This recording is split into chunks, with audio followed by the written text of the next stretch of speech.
Hi, I'm Kevin Freet with Caleffi North America. This is a short video to introduce you to the 116 series ThermoSetter thermal balancing valve by Caleffi.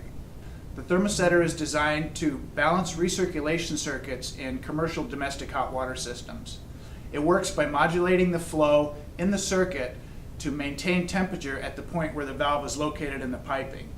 When the temperature is lower than the set point on the knob, the valve is opened up to bring more hot water from the supply circuit to the valve. And when the valve gets up to temperature, as indicated on the set point, the valve will close down to minimum to then force that hot water to other circuits that may need it.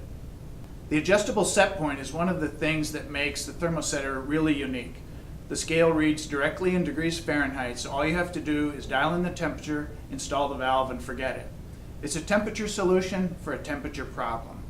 Another unique feature is the bypass cartridge. So we have models that are available with the bypass cartridges for those projects of yours that are going to implement thermal disinfection strategy used to kill Legionella bacteria in recirculation piping.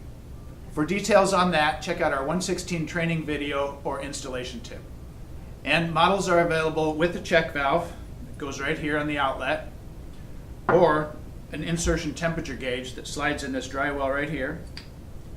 And we have an optional molded insulation shell. It looks like this. Goes right in there like that, close it up. That's a quick look at the ThermoSetter. Thanks for listening.